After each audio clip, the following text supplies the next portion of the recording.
On behalf of Tamil Church of New South Wales, I warmly welcome you all for this Sunday evening service. New South Wales Tamil தேவாலயத்தின் சார்பாக இந்த 4ஆம் வாரத்தின் மாலை ஆராதனைக்கு வந்திருக்கும் ஒவ்வொருவரையும் ஆண்டவராகிய இயேசு கிறிஸ்துவின் விலையேற பெற்ற நாமத்திலே உங்களை வாழ்த்தி வரவேற்கிறேன்.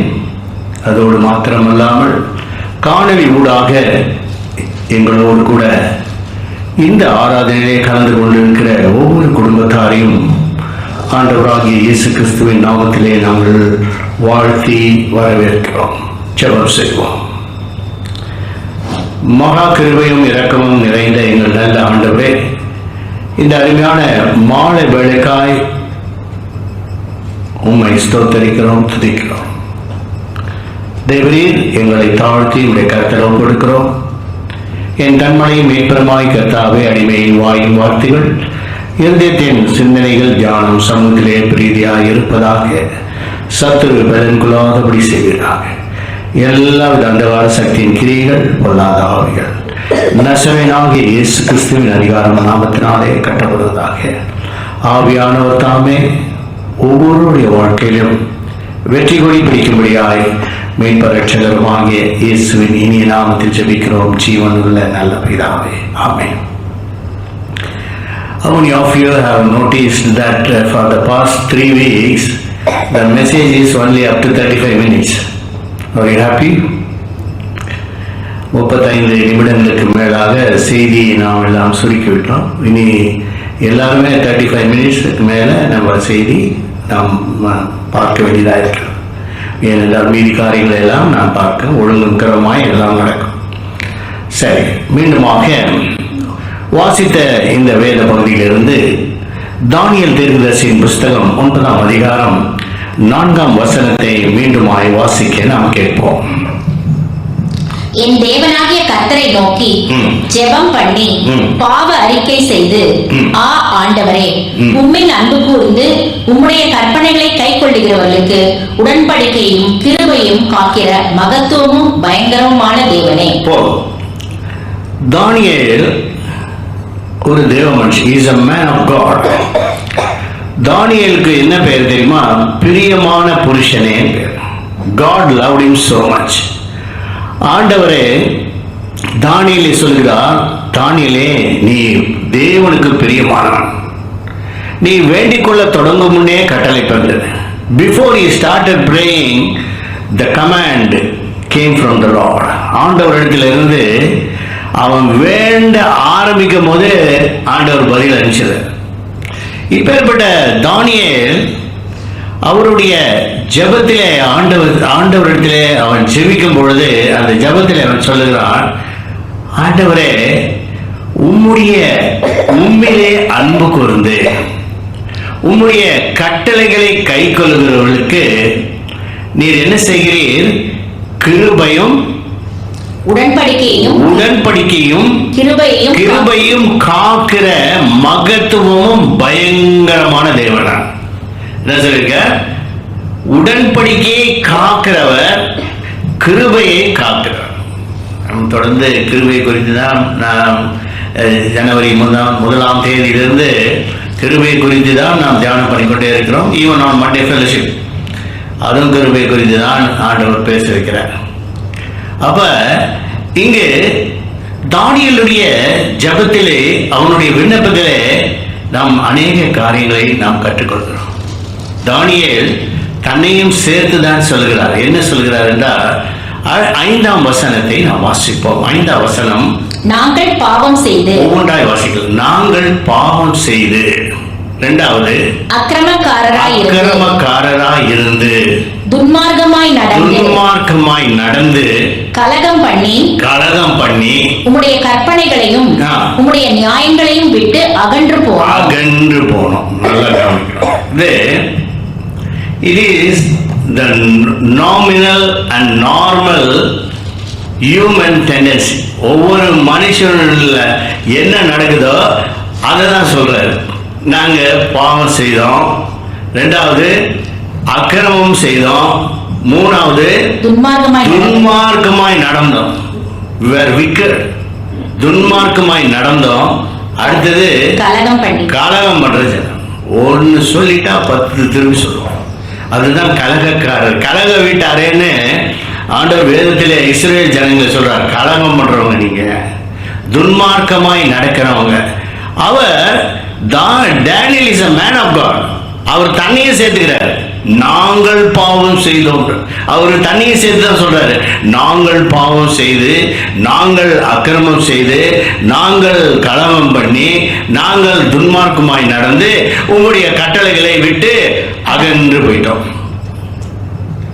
இது எல்லா கிறிஸ்தவர்களும் செய்யறதா? இப்ப ஸ்காலர், பிபிளிக்கல் ஸ்காலர் சொல்றாரு, there is only one living thing which commits sin again and again. What is that living thing? ஒரு உயிரினம் தொடர்ந்து தப்பு மேல தப்பு செய்துட்டே இருக்குமா? எந்த உயிரினம் அது? It is human. அவர் சொல்றாரு கடைசியா, ஒரு மாடு ஒரு பள்ளத்துல விழுந்துட்டா அடுத்த முறை அந்த பக்கம் போவாது. அதே போல ஒரு சிங்கத்தை அடிச்சிட்டாலோ ஒரு ஆடு அடிச்சிட்டாலோ அடுத்த நிமிஷம் என்ன செய்யாது, it will not to that. ஆனால் மனிதன் தான் 7-70 முறை தவறு செய்வான். ஆண்டவர் அதுதான் சொன்னாரு, 7-70 முறை மன்னிக்கிறார். அப்ப biblical scholar is writing என்ன சொல்றாரு, it is the only human living thing which often commits mistake again and again the same mistake. அது யாருன்னா அது மனுஷன் தான். அப்போ இங்கே இது எல்லாமே மார்க்கத்தில் நடக்கக்கூடியதான காரியம். அதுதான் தானியேல் ஜபமா வச்சுட்டார். ஆண்டவரை பார்த்து சொல்கிறார், நாங்கள் உண்மை விட்டு அகன்று போனோம், அடுத்தது உங்களுடைய ஊழியக்காரருக்கு நாங்கள் செவி கூடாத போனோம். we did not heed to the prophets. உங்களுடைய ஊழியக்காரர் சொல்ற பேச்சை நான் கேட்கவே மாட்டேன். அவர் பேசினா இந்த காதில் வாங்கி அந்த காதில் விட்டுரும், அவ்வளவுதான். we will not heed to the man of God என்றார். அவர் தண்ணியை சேர்த்துக்கிறார். ஏன் why this particular prayer is so important? and அதனால்தான் இந்த இதை குறித்து அவர் சொல்லுகிறார், உம்மிடத்திலே அன்பு கூர்ந்து உம்முடைய கட்டளை கைக்கொள்கிறவர்களுக்கு நீர் மகத்துவமும் கிருபையும் மகத்துவமும் செய்கிற பயங்கரமான தேவன். இப்ப பயங்கரமான யார்? பயங்கரமான தேவன். நம்ம God வந்து is a God of love. இல்ல, God is love. அன்பான தேவன், இரக்கமுள்ள தேவன், மனமுறுக்க உள்ள தேவன், மனஸ்தாபப்படுகிறவர், எல்லாமே இருக்கு. ஆனா இவர் சொல்றாரு, நீ பயங்கரமான ஆளு. ஆண்டவர் சொல்றாரு, நீர் பயங்கரமான தேவன். காரணம் ஏன் அவர் பயங்கரமான தெய்வன் என்றால், இவைகளெல்லாம் நீங்க செய்றீங்களே, துன்மார்க்கமாய் நடந்து அக்கிரமக்காரராய் இருந்து தேவனுடைய கற்பனைகளை விட்டு கை விட்டு விலகி கலகம் பண்ணி, இப்ப இந்த குவாலிட்டிஸ் எல்லாம் வந்து அவர் அக்செப்டிங். அதாவது கிறிஸ்தவ மார்க்கம் என்பது என்னவென்றால் ஒத்துக்கொள்ளுகிற காரியம். See, when you tell about, நிறைய பேர் இந்துக்கள் என்ன சொல்றாங்க தெரியுமா, இந்த பெண்டிகாஸ்டல் காரங்கள்லாம் சொல்றாங்க, எடுத்ததுமே பாவிகளே மனம் திரும்புங்கள். The dawn preaching, those days the many evangelists, they go for the dawn preaching and they will call sinners as if you are not doing sin, you are calling others as sinners. மற்றவங்களை வந்து பாவிகளே திரும்புங்கள், பாவிகளே மனம் திரும்புங்கள் அப்படின்னு breach பண்றாங்க கிறிஸ்தவர்கள், இல்லையா? அப்போ கிறிஸ்தவ மார்க்கம் என்பது according to the prayer of Daniel, அவர் வந்து அக்செப்டன்ஸ், தன்னை ஒத்துக்கொண்டார். நாங்கள் பாவம் செய்தோம், நாங்கள் அக்கிரமம் செய்தோம், நாங்கள் கலகம் பண்ணினோம், துன்மார்க்கமாய் நடந்தோம், நாங்கள் உண்மை விட்டு அகன்று போனோம். ஆனா நம்ம ஒத்துக்கிறது இல்லை. is lacking in the Christianity is that they do not accept. முதல் என்ன செய்யறதில்லை, ஒத்துக்கொள்வதில்லை. அதனால்தான் எரேமியா, the book of Jeremiah chapter 3 verse 13, எரேமியாவின் புத்தகம் 3ஆம் அதிகாரம் 13ஆம் வசனத்தை வாசிக்கும் பொழுது, நீயோ உன் தேவனாகிய கர்த்தருக்கு விரோதமாய் துரோகம் பண்ணி பச்சையான சகல மரத்தின் கீழும் அந்நியரோடு சோரமார்க்கமாய் நடந்து உன் அக்கிரமத்தையும் என் சத்தத்திற்கு செவி கொடாமல் போனதையும் ஒத்துக்கொள். First you accept. என்ன ஒத்துக்கோ? நீ சோரமார்க்கமாய் அந்நியரோடு. அதனால்தான் do not mingle with the heathens, அதாவது do not mingle with the Gentiles. அவிசுவாசிகளோடு விசுவாசிகளுக்கு சம்பந்தமே கிடையாது, அவங்களோட மிங்கிள் பண்ணாத. அதுதான் சொல்றார், you accept that you have mingled with the Gentiles. நீ அது செய்யாத. It is against me, எனக்கு பிரியமில்லாத காரியம். இன்னொரு இடத்துல சொல்றாரு, ஜெரேமியா chapter 10 verse 1, புறஜாதியாருடைய மார்க்கத்தை கற்றுக்கொள்ளாதீர்கள். Do not learn the ways of the heathens. வாசிங்க. புறஜாதிகளுடைய மார்க்கத்தை கற்றுக்கொள்ளாதீர்கள். Do not learn. அவங்க என்ன செய்யறாங்களோ அதை கத்துக்காத. அவன் பொங்கல் வைக்கிறானா நீயும் பொங்கல் வைக்காத. அவன் பட்டாசு வெடிக்கிறானா நீ பட்டாசு வெடிக்காத. ஏன்னா it is the way of the heathens. அவங்க யாரு? புறஜாதி, the way of the Gentiles. Don't learn that. ஆனால் you accept that you have done a mistake. நீ செய்ததை ஒத்துக்கொள். முதலாவது கிறிஸ்தவ மார்க்கம் என்பதை ஒத்துக்கொள்கிறது. நிறைய பேர் ஒத்துக்க மாட்டான். நான் என்னங்க தப்பு பண்ணேன்? நான் பண்ணது ரைட்டு தாங்க. நான் என்ன செய்தேன்? அவர் சொன்னாரு, நான் பதில் சொன்னேன். அவர் இப்படி 1 பேசினாரு, நான் 10 பேசினேன். அப்ப ஒத்துக்கிறது இல்லை. 2வது உணர்வதில்லை. சங்கீதம் 19ஆம் அதிகாரம் 12ஆம் வசனத்தை வாசிப்போம். Psalms 19 verse 12. தன் பிழைகளை உணர்கிறவன் யார்? பிழைகளை உணர்கிறவன் யார்? மறைவான குற்றங்களுக்கு என்னை நீங்களாக்கும். அப்ப பிழைகளை உணர்கிறான். We commit mistakes many times, knowingly or unknowingly. தெரிஞ்சோ தெரியாமலோ தப்பு பண்றோம். ஆனா we do not accept that. அதை உணர்வதில்லை. நான் பேசுறது ரைட்டு தான், நான் அவங்க திட்டுனா அது கரெக்ட் தான், அவன் அப்படி பண்ணா நான் இப்படி திட்டினேன். Attitude should change. அதை தான் பார்க்கிறார் ஆண்டவர். நம்முடைய குணாதிசயம் மாறணும். பிழைகளை உணர்கிற ஒரு அனுபவம். உணர்வதில் பிழைகளை உணர்வது. இன்னொன்று தேவனை தேடுகிறவர். சங்கீதம் 14:3 வாசிப்போம். Psalms 14 verse 3. எல்லோரும் வழிவிலகி தேவனை தேடுகிற உணர்வுள்ளவன் உண்டோ என்று பார்க்க கர்த்தர் பரலோகத்திலிருந்து மனுபுத்திரரை கண்ணோக்கினார். பிழைகளை உணர்கிறது தேவனை தேடுகிற உணர்வு. Must seek the Lord. இல்லையா? அந்த தேவனை தேடுகிற உணர்வுனாக்கா your feelings. அப்ப என்ன பண்ணோம்? பிழைகளை தப்பு பண்ணிட்டோம், ஃபீல் பண்ணோம். We have to feel sorry for that. இல்லையா? அடுத்தது எரேமியாவின் புத்தகம் 31ஆம் அதிகாரம் 19ஆம் வசனத்தை 3ஆவதாக என்ன காரியம் சொல்லும்? எரேமியா 31:19. நான் திரும்பின பின்பு மனஸ்தாபப்பட்டுக் கொண்டிருக்கிறேன். திரும்பின பின்பு மனஸ்தாபப்படுகிறேன். என்ன பண்ணுகிறேன்? மனஸ்தாபம். நான் மனதுல ஃபீல் பண்றேன். I am feeling guilty. தப்பு பண்ணிட்டோம், மனசு திரும்பிட்டேன், ஆனாலும் மனஸ்தாபப்படுகிறேன். இந்த மனஸ்தாபப்படுகிறது ஒரு பெரிய காரியம். ஆண்டவர் மனஸ்தாபப்பட்டார். ஆண்டவர் மனஸ்தாபப்பட்டதுனாலே என்ன நடந்தது? அப்பதான் இந்த மனஸ்தாபம் தான் கிருபை. கிருபைக்கு இன்னொரு பேர் என்ன தெரியுங்களா? மனஸ்தாபம். தேவனுடைய மனஸ்தாபம். யோனாவின் புத்தகம் 3ஆம் அதிகாரம் 9ஆம் வசனத்தை வாசிக்கும் பொழுது யோனா 3:9 என்ன சொல்கிறது? தேவன் அவர்கள் திரும்பினதை கண்டு மனஸ்தாபப்பட்டு செய்ய 3:10 அவர்கள் தங்கள் பொல்லாத வழியை விட்டு திரும்பினார்கள் என்று தேவன் அவர்களுடைய கிரியைகளை பார்த்து தாம் அவர்களுக்கு செய்வேன் என்று சொல்லி இருந்த தீங்கை குறித்து மனஸ்தாபப்பட்டு அதை செய்யாதிருந்தார். மனஸ்தாபப்பட்டார். ஆண்டவர் கம்பேஷன் இல்லையா? என்ன பண்ணிட்டாரு? தீர்க்கதரிசி மூலமா சொல்லிட்டார், 40 நாள் உண்டு நினிவே கொல்லப்படும். உங்களுடைய நினிவேவுடைய பண்ண அக்கிரமம் என் சமூகத்தில் வந்து எட்டினது என்று சொன்னார். அப்போ they were doing atrocity, the iniquities, the sins. அவங்க பண்ண அத்தனை இதுவும் வந்து தேவ சமூகத்தில் வந்துச்சு. He is sending Jonah. சொல்லிட்டார், the Nineveh will be destroyed in 40 days. 40 நாள் Nineveh கவிழ்க்கப்படும் சொன்னான். சொல்லிட்டு he was waiting. ஆனால் அது என்ன நடந்தது? The people repented.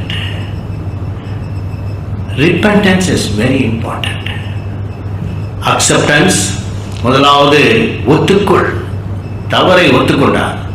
இரண்டாவது உணர்கிற அனுபவம். This is what Christianity preaches and teaching. It preaches and teaches. என்ன அதுதான் from the beginning God is teaching his people, he is preaching his people, he is warning his people. தன் ஜனங்களை என்ன சொல்றாரு? இப்படி செய், இப்படி செய்யாத, இப்படி செய். அதனாலதான் சொல்றாரு, அவரிடத்தில் அன்பு கூர்ந்து அவருடைய கட்டளைகளை கை கொள்ளுகிறவர்களுக்கு அவர் மகத்துவமும் பயங்கரமானது. அப்ப அவர்கள் மேல் அன்பு கூர்ந்து, அப்ப if you love God, what you will do? What the scripture says, நான் தேவனிடத்தில் அன்பாய் இருக்கிறேன். நீ தேவனிடத்தில் அன்பாய் இருக்கிறன்னா நீ என்ன செய்யற? கொண்டாந்து காசை கொடுக்குறோம், அது தேவனுக்கு அன்பா இருக்கிறியா? இல்லை regular church attendance, will it please Lord? இல்லை. 2 யோவான் 7ஆம் வசனத்தை வாசிப்போம். அது ஒரு அதிகாரம் தான். 2 யோவான் 7 6 7. நாம் அவருடைய கற்பனைகளின்படி நடப்பதே அன்பு. தொடர்ந்து வாசிங்க. 7 என்ன சொல்லுது? மாம்சத்தில் வந்த இயேசுவை இல்ல, ஓகே, நாம் அவருடைய கற்பனைகளின்படி நடப்பதே அன்பு. நீங்கள் ஆதி முதல் கேட்டிருக்கிறபடி நடந்து கொள்ள வேண்டிய கற்பனை இதுவே. அப்ப from the beginning ஆண்டவர் சொல்ற, you walk according to the laws. That means you are showing love to me. That means you love me. நாம் அந்த கட்டளைகள் படி நடப்பதுதான் அன்புன்றார். ஆகதான் இவர் தானியேல் என்ன சொல்றார்? தேவனே,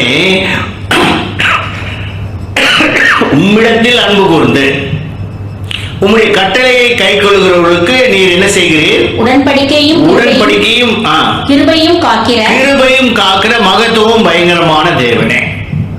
அப்ப கட்டளைகளின்படி நடக்கிறவர்கள் அன்பு கூறுகிறார்கள். தேவனிடத்தில் அன்பு கூர்ந்து கட்டளைகளை கை கொள்கிறவர்கள் உடன்படிக்கையை காக்கிறார், அன்பு கூறுகிறார், கிருபையும் காக்கிறார். இல்லையா? முதலாவது அக்செப்டிங், நான் ஒத்துக்கொள்ள வேண்டும். இரண்டாவது உணர வேண்டும். மூன்றாவது அவங்க என்ன பண்ணாங்க பார்த்தீங்கன்னா, மனஸ்தாபப்பட்டாங்க. They felt for the guilt. They feel for the guilt what they have done. மனஸ்தாபப்பட்டு, அப்ப மனுஷன் மனஸ்தாபப்படும் போது தேவனும் மனஸ்தாபப்படுகிறார். அடுத்ததாக 4வது என்ன செய்கிறார் பாருங்க. நெகேமியாவின் புஸ்தகம் 9ஆம் அதிகாரம் 2ஆம் வசனத்தை வாசிப்போம். நெகேமியா 9:2. இஸ்ரவேல் சந்ததியார் மறு ஜாதியாரை எல்லாம் விட்டு பிரிந்து வந்து நின்று தங்கள் பாவங்களையும் தங்கள் பிதாக்களின் அக்கிரமங்களையும் அறிக்கையிட்டார்கள். They confessed. Confession is very important in Christianity. இல்லையா? நம்ம நிறைய பேர் என்ன செய்யறது? We do not confess.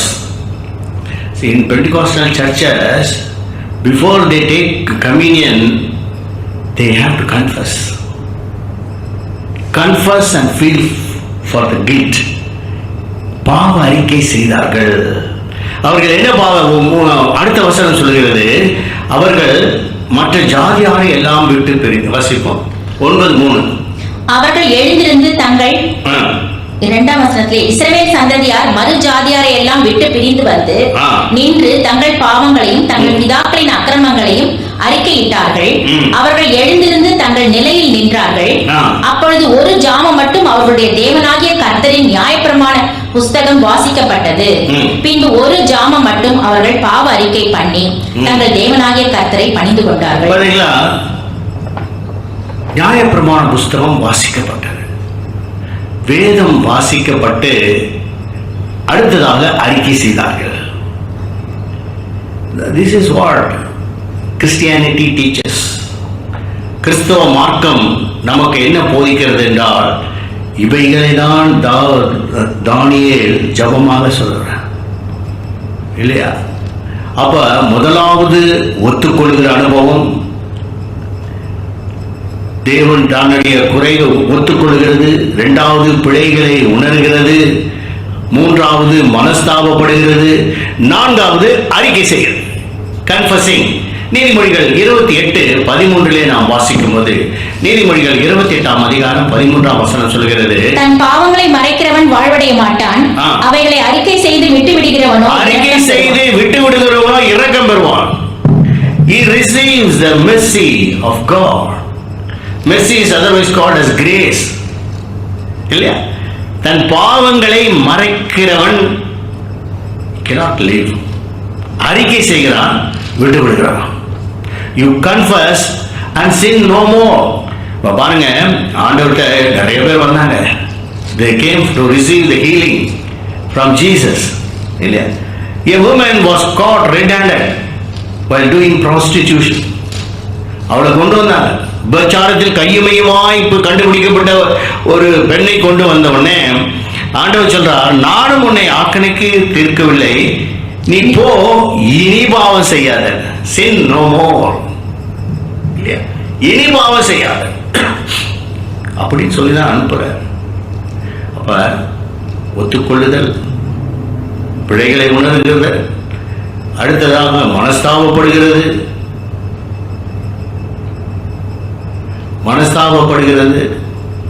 மனஸ்தாபப்பட்டு பாவ அறிக்கை கன்ஃபெஷன். அப்ப பாவத்தை அறிக்கை செய்து விட்டு விடுகிறவன் இரக்கம் வருவான். He receive mercy from the Lord. தேவனிடத்திலிருந்து இரக்கம் பெறுகிறவர்கள், ஆக வேதம் சொல், இரக்கம் உள்ளவர்கள் பாக்கியவான்கள், அவர்கள் இரக்கம் பெறுவார்கள். இப்ப மற்றவங்க மேல நம்ம இரக்கம் வைக்கலன்னு வைங்களேன். அதே போல பாவ மன்னிப்பு கூட ஆட சொன்னார். நீ மற்றவருடைய தப்பிதங்களை மன்னித்தால் தேவனும் தப்பிதங்களை மன்னிப்பார். நீ மற்றவருடைய தப்பிதங்களை மன்னிக்காவிட்டால் தேவனும் தப்பிதங்களை மன்னிக்க மாட்டார். ஆண்டவரே என்ன சொல்றாரு? Jesus is telling this. Matthew 6:14, மத்தேயு 6:14, நீங்கள் மற்றவருடைய தப்பிதங்களை மன்னிக்காவிட்டால் பரமபிதா அவங்களை மன்னிக்க மாட்டாங்க. ஆண்டவர் சொல்ற, நான் மன்னிப்போம், ஆனா பிதா மன்னிக்க மாட்டார். அப்போ அந்த மன்னிப்பு கிறிஸ்தவ மார்க்கம் இல்லையா? Christianity it teaches about the forgiveness. பாவ மன்னிப்பு, மற்றவர்களுக்கு மன்னிக்கிறது, ஆண்டவர் மன்னிக்கிற தேவன். அடுத்ததாக மனம் திரும்புதல். முதலாவது ஒத்துக்கொள்ளுகிறது, தமிழ் பிழைகளை ஒத்துக்கொள்ளுகிறது, பிழைகளை, இரண்டாவது பிழைகளை உணர்கிறது, மூன்றாவது மனஸ்தாபப்படுகிறது, நான்காவது அறிக்கை செய்கிறது, பாவ அறிக்கை செய்கிறது, ஐந்தாவது மனம் திரும்புதல். இல்லை, சகரியாவின் புஸ்தகம் 1ஆம் அதிகாரம் 3ஆம் வசனத்தை வாசிப்போம். சகரியா chapter 1 verse 3. சகரியா 1:3 என்ன சொல்கிறது? ஆகையால் நீ அவர்களை நோக்கி, சேனைகளின் கர்த்தர் உரைக்கிறது என்னவென்றால், என்னிடத்தில் திரும்புங்கள் என்று சேனைகளின் கர்த்தர் சொல்லுகிறார், அப்பொழுது நான் உங்களிடத்திற்கு திரும்புவேன் என்று சேனைகளின் கர்த்தர் சொல்லுகிறார். நீங்கள் என்னிடத்திலே திரும்புங்கள், நான் உங்களிடத்தில் திரும்புவேன். இப்ப turning to God. இப்ப நம்ம எல்லாமே பாத்தீங்கன்னாக்கா, once upon a time, long ago, our ancestors, they were all idol worshippers. Even Abraham வந்து is a Chaldean, கல்தேயர் தேசத்திலே he was an idol worshipper. His father தேராகு, அவருடைய தகப்பன் தேராகு அந்த காலத்திலே விக்கிரக ஆராதனை செய்து கொண்டிருந்தவன். அங்கிருந்து தான் ஆண்டவர் ஆபிரகாமை எடுத்து ஆபிரகாமை வந்து விசுவாசிகளுக்கு தகப்பனாய் மாற்றிட்டார். அப்போ தேவனிடத்திலே திரும்புதல் என்றால் என்ன? 1 தெசலோனிக்கர் 1ஆம் அதிகாரம் 9ஆம் வசனத்தை நாம் வாசிப்போம். 1 தெசலோனிக்கர் நம்பர் 1 தெசலோனிக்கர் chapter 1 verse 9. 1 தெசலோனிக்கர் 1:9 சொல்கிறது, ஏனெனில் அவர்கள் தாமே எங்களை குறித்து உங்களிடத்தில் நாங்கள் அடைந்த பிரவேசம் இன்னதென்பதையும், ஜீவனுள்ள மெய்யான தேவனுக்கு ஊழியம் செய்வதற்கு நீங்கள் விக்கிரகங்களை விட்டு தேவனிடத்திற்கு மனம் திரும்பினீர்கள். விக்கிரகங்களை விட்டு திரும்பிட்டீங்க, மறுபடியும் விற்கிறதுக்கு நேரம் நீ திரும்பக்கூடாது. You should not turn your face to the idols. This is very serious matter. ஆண்டவருக்கு பிடிக்காதது விக்கிரக ஆராதனை. He hates. நிறைய பைபிளில் சொல்லப்பட்டிருக்கு அநேக காரியம் even from the Old Testament till New Testament until to the end of Revelation. God says, turn back from idols. Don't turn your face to them. Do not raise your eyes to the idols. கண்களை கூட ஏறெடுக்காது. So that is very serious thing. அதுதான் சொல்றாரு ஆண்டவர் ஒவ்வொன்றையும் எதுக்காகனாக்கா நம்மை நேசிக்கிறார். God loves us. உண்மையில் அன்பு கூர்ந்து கட்டளைகளை கை கொள்ளும் பொழுதுதான் அவர் கிருபையை காக்கிற தேவன், உடன்படிக்கையை நமக்கு காக்கிற தேவன். அடுத்ததாக பார்த்தீங்கன்னா ஒவ்வொரு காரியமாக கடைசியாக இன்னொரு அடுத்த வசனத்தை 2 நாளாகவும் 7ஆம் அதிகாரம் 14ஆம் வசனத்தை நாம் வாசிப்போம். 2 நாளாம் 2 Chronicles chapter 7 verse 14. என் நாமம் தரிக்கப்பட்ட என் ஜனங்கள் தங்களை தாழ்த்தி humble themselves. இல்லையா? அப்போ இவைகளெல்லாம் செய்துட்டு தாழ்த்தலன்னு வைங்களேன், no use. If you do not humble yourself, though you do all those things, ஆண்டவருக்கு முன்னாடி தாழ்மையுள்ளவருக்கு எதிர்த்திருக்கிறார். God stands against. தாழ்மையுள்ளவருக்கு கிருபை அளிக்கிறார், பெருமையுள்ளவர்களுக்கோ எதிர்த்து நிற்கிறார். அப்ப கிருபையும் என்ன வருது? If you want to receive the grace of God, you should humble yourself. அதனால தான் சொல்றாங்க. யாக்கோபு 4:6 வாசிக்கும் போது James chapter 4 verse 6 says, அவர் அதிகமான கிருபைகளை அளிக்கிறாரே, ஆதலால் தேவன் பெருமை உள்ளவர்களுக்கு எதிர்த்து நிற்கிறார், தாழ்மை உள்ளவர்களுக்கோ கிருபை அளிக்கிறார் என்று சொல்லி கிரேஸ் அபான் கிரேஸ், கிருபையின் மேல் கிருபை அளிக்கிறார். அப்ப சில பேர் எல்லாம் நல்லா இருப்பாங்க, ஆனா அந்த வாயில பெருமை பேசிடுவாங்க. வாய் சும்மாவே இருக்காது. நாம எனக்கு ஒரு மனுஷனாலும் கூடாதுன்றார் இல்லையா? அப்ப என்ன பண்ணிடுவாங்க? நல்லா இருப்பாங்க, எல்லாம் பண்ணுவாங்க, எல்லாம் செய்வாங்க, அந்த வாய் சும்மா டக்குன்னு பெருமை பேசிடும். பெருமை பேசும் வாய், அதிலே எல்லாமே அடிபட்டு போயிடுது. அப்ப பாவத்தை ஒத்துக்கொள்கிறது, உணர்கிற ஒரு அனுபவம், பாவத்தை ஒத்துக்கொள்கிற அனுபவம், மனஸ்தாபப்படுகிறதான ஒரு அனுபவம், அறிக்கை செய்கிறதான அனுபவம், தேவனிடத்திலே மனம் திரும்புகிறதான ஒரு அனுபவம், அடுத்ததாக தாழ்த்துகிறதான, தன்னை தாழ்த்துகிறவர்களுக்கு, இப்படிப்பட்டவர்களுக்கு ஆண்டவர் என்ன செய்கிறாரா? உடன்படிக்கையை ஏற்படுத்துகிறார். He makes a covenant. ஆண்டவர் என்ன covenant? What is the covenant? ஆண்டவருடைய ப்ராமிஸும் அவருடைய உடன்படிக்கை என்ன? கிறிஸ்தவர்களுக்காக ஆண்டவர் உடன் வைத்தாரே ஒரு உடன்படிக்கை, அந்த உடன்படிக்கை என்ன? பழைய ஏற்பாட்டின் காலத்தில் உடன்படிக்கை செய்தார். God made covenant with the children of Israel. ஆனால் அந்த உடன்படிக்கை எப்பேற்பட்டது? ஆண்டு சொல்கிறார், நான் இஸ்ரவேல் குடும்பத்தாரோடு உடன்படிக்கை பண்ணுவேன். வாசிப்ப எரேமியாவின் புஸ்தகம் 31ஆம் அதிகாரம் 33ஆம் வசனத்திலே ஒரு உடன்படிக்கையை பண்றார். வாசிப்போம் எரேமியா 31:33. அந்நாட்களுக்கு பிற்பாடு நான் இஸ்ரவேல் குடும்பத்தோட பண்ண போகிற உடன்படிக்கையாவது நான் என் நியாயப்பிரமாணத்தை அவர்கள் உள்ளத்திலே வைத்து அதை அவர்கள் இருதயத்திலே எழுதி நான் அவர்கள் தேவனாய் இருப்பேன், அவர்கள் என் ஜனமாய் இருப்பார்கள். அப்ப நான் பண்ண போகிற உடன்படிக்கை, நான் ஒரு உடன்படிக்கை பண்ண போறேன். அந்த உடன்படிக்கை உண்மையிலே மல்கியாவின் புஸ்தகம் 2ஆம் அதிகாரம் 5ஆம் வசனத்திலே ஒரு உடன்படிக்கை. அந்த உடன்படிக்கை it belongs to the whole Christianity. கிறிஸ்தவ மார்க்கத்துக்கு பண்ண உடன்படிக்கை என்ன என்று வாசிப்போம். மல்கியா 2:5 சொல்கிறது, அவனோடு பண்ணின என் உடன்படிக்கை ஜீவனும் சமாதானமுமாக இருந்தது. சமாதானம், இந்த 2 தான் கிறிஸ்தவ மார்க்கம். என்ன கொடுக்குது? ஜீவன், சமாதானம், peace and eternity. Peace in this world, eternity for the other world. ஜீவன், அதனாலதான் நித்திய ஜீவனை அளிப்பதே என்பது அவர் நமக்கு செய்த வாக்குத்தத்தம். It is the promise. It is the eternal life. 1 யோவான் 2ஆம் அதிகாரம் 25ஆம் வசனத்தை வாசிப்போம். 1 John chapter 2 verse 25. நித்திய ஜீவனை அளிப்பேன் என்பதே அவர் நமக்கு செய்த வாக்குத்தத்தம். பாத்தீங்களா? His promise and covenant. ஜீவனும் சமாதானம், நித்திய ஜீவன், eternal life. இதுதான் சொல்ற. This is what grace. நமக்கு கிருபையை காக்கிறவர், உடன்படிக்கையை காக்கிறவர் மகத்துவமான தேவன் இல்லையா? glorious God. அப்புறம் அவர் எப்படிப்பட்டவர்? பயங்கரமான தேவன் இல்லையா? மகத்துவமும் பயங்கரம். இப்போ ஏற்பட்ட தேவனை தான் நாம் தெய்வமாய் கொண்டிருக்கிறோம். ஆகவேதான் தானியேல் அடி ஜபத்தில் சொல்கிறார், நாங்கள் எல்லாம் பாவம் செய்தோம், அக்கிரமக்காரராக இருந்தோம், உடன்படிக்கைகளை கை கொள்ளாமல் போனோம், உங்களுடைய ஊழியக்காரங்கள் பேச்சை நாங்கள் கேட்கவே இல்லை. வாசித்து கடைசியாக வாசித்து முடிப்போம். தானியேல் புஸ்தகம் 9ஆம் அதிகாரம் 10ஆம் வசனத்தை வாசிப்போம்.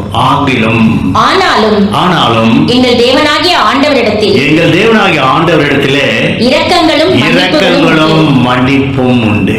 பார்த்தீங்களா? ஃபைனல் கன்க்ளூஷன் என்ன சொல்றாரு? இப்படிலாம் செஞ்சீங்க, பாவம் செஞ்சீங்க, அக்கிரமம் பண்ணீங்க, கலகக்காரராக இருந்தீங்க, எல்லாம் பண்ணீங்க, மன்னிச்சிட்டு இருக்காரு. அதுதான் கிருபை இல்லையா? அவருடைய இரக்கங்களுக்கு முடிவில்லை. கண்களை மூடி ஜெபிப்போம்.